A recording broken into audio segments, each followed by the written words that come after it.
Trump has gone crazy too. Yes, even more so. Last week was a bad week for Donny.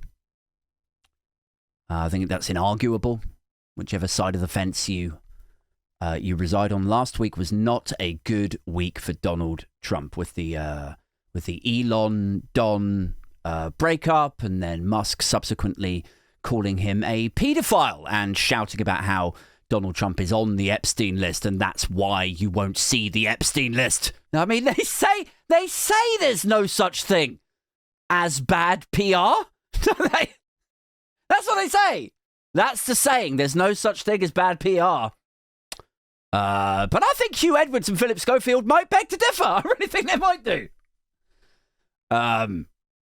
Prince Andrew has some feels about this topic. So to recapture the headlines, to feed his insatiable ego, because he can't handle, not just criticism. Of course he can't handle criticism. He goes uber aggressive at the mere mention of criticism. He breaks out in hives and herps at the mere unreferenced whisper that he may have put a foot wrong somewhere, doesn't he? But it's not just a criticism.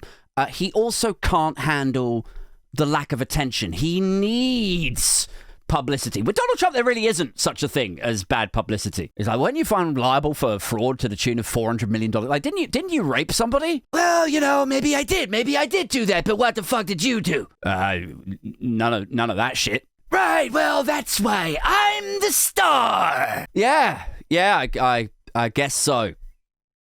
A sort of, celebrity rapist of sorts. But at least they're talking about me. At least the viewing figures, have you seen the viewer numbers for when I was on Fox News and getting convicted of this stuff?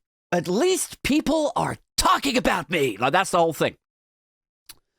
Anyway, so to recapture the headlines, to feed said ego, he has to do something crazy. Something in fifth gear. Something front page, newsworthy, and insane. And on this occasion, he opted to invade one of his own states. Right? That's pretty much what is happening. Is he sent in the National Guard, right? Now he's sent in the Marines.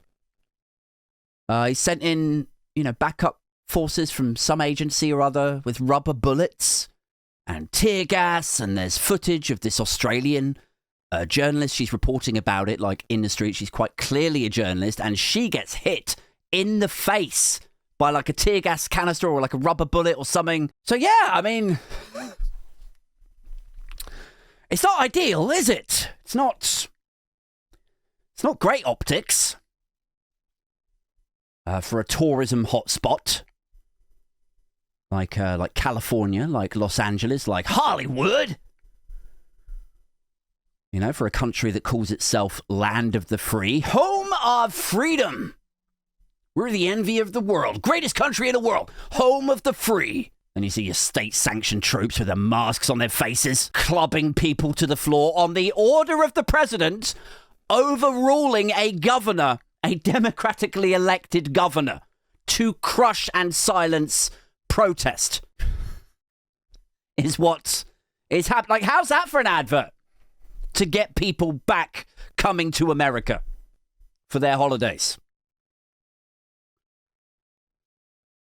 Like, I was already umming and erring over whether America was a good place to visit, would be an okay place, a safe place to visit, to take me and my family for a holiday.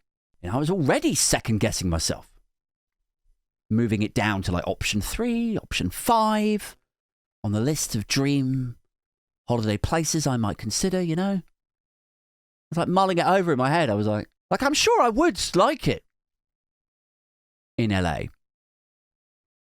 I'm pretty sure I would like, I'm sure the sights are great. But it's just honestly, like, I'm just a bit torn about the weather. in El Salvador, which is definitely 100% where I would be like refused entry and then deported to, stuffed on a government plane and flown down to El Salvador. You know, in some ways it's a bargain, isn't it? You know, you buy your ticket to San Francisco, but now you get to see a Supermax South American prison. It's two for one, sort of. It's a bargain.